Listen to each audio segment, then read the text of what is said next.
নমস্কাৰ বন্ধুসকল, welcome to my YouTube channel Assam career job. আজি পুনৰ আপোনালোকৰ বাবে ভাল খবৰ আহি গ'ল। ফাইনেন্স বিভাগ আৰু অন্য এটা বিভাগৰ পৰা টোটেল 39,553টাকৈ ভেকেঞ্চি আহিছে। গ্ৰেড 3 গ্ৰেড 4 ভেকেঞ্চি হয় আৰু ভেকেঞ্চিখিনিৰ কাৰণে আপোনালোকে 10 পাছৰ পৰা আবেদনসমূহ কৰিব পাৰিব। কেনেদৰে আবেদনসমূহ কৰিব পাৰিব, লগতে ভেকেঞ্চিখিনি কোন দুটা বিভাগৰ ফালৰ পৰা আহিছে মই এটা কথা কৈছোঁৱে।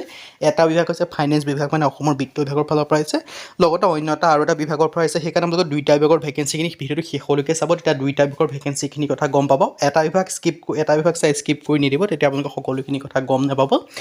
যদি ভিডিঅ'টো ভাল পায়, ভিডিঅ'টো লাইক কৰিব পাৰে, লগতে চেনেলটো যদি নতুনকৈ আছে তেতিয়া আপোনালোকে চেনেলটো ছাবস্ক্ৰাইব কৰি দিব আৰু ভিডিঅ'টো লগৰ বন্ধুৰ মাজত শ্বেয়াৰ কৰি দিয়ক, যাতে সকলো বন্ধুৰে জবৰ আপডেটসমূহ পাই থাকে। আৰু আমাৰ হোৱাটছআপ চেনেলৰ লিংক ভিডিঅ' ডেছক্ৰিপশ্যনত দিয়া আছে, তাতো আপোনালোকে জইন হৈ ল'ব পাৰে, তেতিয়া আপোনালোকে ডেইলি জবৰ আপডেটসমূহ পাই থাকিব। আহক আজি আমি ভিডিঅ'টো আৰম্ভ কৰোঁ। মই আপোনালোকক কৈছোঁ ভেকেঞ্চিখিনি আছে দুটা বিভাগৰ পৰা। প্ৰথমতে যিটো বিভাগ আহিছে অসমৰ ফাইনেন্স বিভাগৰ পৰা ভেকেঞ্চিখিনি মুকলি কৰিছে। আছাম ফাইনেন্স ডিপাৰ্টমেণ্ট ৰিক্ৰুটমেণ্টৰ পৰা ভেকেঞ্চিটো প্ৰথম বিভাগটো হয়। দুটা বিভাগ মিলে প্ৰায় 39,000মান চাকৰি আহিছে। এইটো প্ৰথম যিটো ফাইনেন্স বিভাগ তাৰ পৰা আহিছে অডিট অফিচাৰৰ ভেকেঞ্চি আহিছে। ইয়াৰ কাৰণে লাষ্ট ডেটটো দিয়া আছে 24/10/2024, মানে আপোনালোকে অক্টোবৰ মাহৰ 24 তাৰিখ পৰ্যন্ত এই ভেকেঞ্চিকেইটাৰ কাৰণে আবেদনসমূহ কৰি ল'ব পাৰিব। এইটো আপোনালোকৰ বাবে এটা বৃহৎ অপৰচুনিটি মুকলি কৰি দিছে অসম চৰকাৰৰ ফালৰ পৰা। যদি আপোনালোকে ইণ্টাৰেষ্টেড বা আপোনালোকে আবেদনসমূহ কৰিব বিচাৰে, তেতিয়া আপোনালোকে অসমৰ ফাইনেন্স বিভাগত আপোনালোকে ভেকেঞ্চিকেইটাৰ কাৰণে আবেদনসমূহ কৰি ল'ব পাৰিব। লগতে অন্য এটা বিভাগৰ পৰা ভেকেঞ্চি মুকলি কৰিছে। দুটা বিভাগ মিলাই প্ৰায় 39,000কৈ ইত্যাদি ভেকেঞ্চি মুকলি কৰি দিছে। আৰু দেখিব গৈছে অসমৰ যিটো ফাইনেন্স বিভাগ হয়, বিত্ত বিভাগ হয়, তাৰ পৰা ভেকেঞ্চিখিনি মুকলি কৰি দিছে। অসম চৰকাৰৰ বিত্ত বিভাগৰ ফালৰ পৰা অডিট বিষয়াৰ ভেকেঞ্চি আহিছে। দৰমহা 22,000 পৰা 97,000 টকা পৰ্যন্ত দিয়া হ'ব। আৰু ইয়াত আপোনালোকৰ স্কেল অফ পে' দিয়া আছে, লগতে ৰিজাৰ্ভেশ্যনো আছে। SC কাৰণে ৰিজাৰ্ভেশ্যনসমূহ ৰিলেক্সেশ্যনসমূহ লাভ কৰিব পাৰিব। ST P বাবে ST হিলৰ বাবে পাৰিব, আৰু সকলোখিনি যিসমূহ আছে আপোনালোকৰ PWD BD তেওঁলোকে আপোনালোকৰ ৰিজাৰ্ভেশ্যনসমূহ লাভ কৰিব পাৰিব। ইলিজিবিলিটি ক্ৰাইটেৰিয়াৰ ক্ষেত্ৰত এডুকেশ্যন কোৱালিফিকেশ্যন বিচাৰিছে। মিনিমাম আপোনালোকে গ্ৰেজুৱেশ্যন পাছ কৰিব লাগিব। যিটো ফাইনেন্স বিভাগ হয় তাৰ আণ্ডাৰত এপ্লাই কৰিবলৈ আপোনালোকে গ্ৰেজুৱেশ্যন পাছ কৰিব লাগিব, BSc BCom বা আপোনালোকে যি হয়। আৰু এপ্লিকেশ্যন ফিছৰ কথা দেখিব পাইছে, তেতিয়া আপোনালোকে আবেদনসমূহ কৰি ল'ব পাৰিব। আবেদন কৰা লিংক ভিডিঅ' ডেছক্ৰিপশ্যনত দিয়া থাকিব। আজি এতিয়া 2 নম্বৰ যিটো বিভাগৰ পৰা মুকলি কৰিছে, সেইটো মুকলি কৰিছে আপোনালোকে SSC কনষ্টেবলৰ ফালৰ পৰা।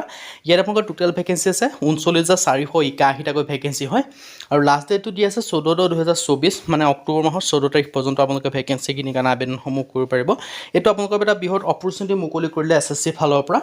আৰু আপোনালোকে এইটো 39,000 বুলি নাভাবিব, লগতে আৰু কিছুমান ভেকেঞ্চিও প্লাছ কৰিব। প্ৰায় আপোনালোকৰ 50,000 আপোনালোকে ইণ্টাৰেষ্টেড হয়, তেতিয়া আপোনালোকে আবেদনসমূহ কৰিব পাৰিব। SSC আণ্ডাৰত আপোনালোকৰ ভেকেঞ্চিখিনি মুকলি কৰি দিছে। ইয়াত আপোনালোকৰ বহুখিনি বিভাগৰ আণ্ডাৰতে মুকলি কৰিছে। SSC আণ্ডাৰত বহুকেইটা আপোনালোকৰ ডিপাৰ্টমেণ্ট থাকে, যেনেকৈ আপোনালোকৰ SSB থাকে, BSF থাকে বা CISF থাকে, আৰু এনেদৰে আপোনালোকৰ CRPF থাকে। সেনেকৈ আপোনালোকৰ বহুখিনি আপোনালোকে দেখিব পাব বিভাগখিনি। আপোনালোকে এই বহুখিনি বিভাগৰ আণ্ডাৰত আপোনালোকৰ ভেকেঞ্চিখিনি মুকলি কৰি দিলে।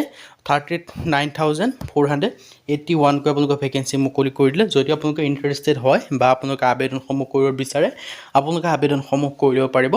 আৰু ইয়াত আপোনালোকে দেখিব পাৰিছে জেনেৰেল ডিউটি ভেকেঞ্চি হয়। মেলৰ কাৰণে আছে 35,612 ভেকেঞ্চি, আৰু ফিমেলৰ কাৰণে আছে 69 ভেকেঞ্চি আপোনালোকে দেখিব পাৰিব। মেল ফিমেল দুইটা মিলাই দুইটাৰ বাবে আপোনালোকে ভেকেঞ্চি পাব। মেলৰ বাবে আবেদন কৰিব পাৰিব আৰু ফিমেলৰ বাবে আপোনালোকে আবেদনসমূহ কৰি ল'ব পাৰিব। BSFৰ কাৰণে আছে 15,654, CISFৰ কাৰণে আছে 7,145, CRPFৰ কাৰণে আছে 11,541, আৰু SSBৰ কাৰণে আছে 819, আৰু SSB আৰু আপোনালোকৰ IDBৰ কাৰণে আছে 3,017, আৰু যিটো আছাম ৰাইফলছ আছে তাৰ কাৰণে আছে 1,248, আৰু SSFৰ কাৰণে আছে 35 ভেকেঞ্চি, NCBৰ কাৰণে আছে 22 ভেকেঞ্চি।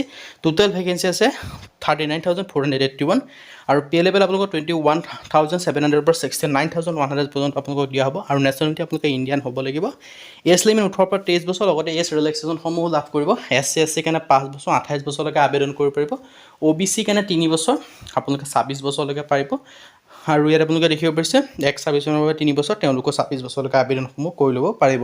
এইটো আপোনালোকৰ বাবে বৃহৎ অপৰচুনিটি হয়। যদি আপোনালোকে ইণ্টাৰেষ্টেড, তেতিয়া আপোনালোকে আবেদনসমূহ কৰি ল'ব পাৰিব। যদি আপোনালোকে ফাইনেন্স বিভাগতো আবেদন কৰিব বিচাৰে, তেতিয়াও আবেদন কৰিব পাৰিব, নাইবা আপোনালোকে যিটো SSC হয়, SSC আণ্ডাৰত যিটো আহিছে ভেকেঞ্চি GD, তাতো আপোনালোকে আবেদনসমূহ কৰি ল'ব পাৰিব। এইটো আপোনালোকৰ বাবে বৃহৎ অপৰচুনিটি হয়। আপোনালোকে আবেদনসমূহ কৰি ল'ব যদি আপোনালোকে ইণ্টাৰেষ্টেড হয়। আৰু আবেদনৰ ফিজ UR OBC MBC মাত্ৰ মেল কেন দিয়া 100 ৰুপিজ, বাকী ফিমেলে কোনো ফিজ পে'মেণ্ট কৰা দৰকাৰ নাই। আজি ভিডিঅ' মানে যদি ভিডিঅ' ভাল পালে লাইক কৰিব পাৰে, লগৰ চেনেলটো ছাবস্ক্ৰাইব কৰি দিব। এনেকুৱা ধৰণৰ ভিডিঅ' প্ৰতিদিনে পাই থাকিব। আজিলৈকে ভিডিঅ'ত লগ পাম।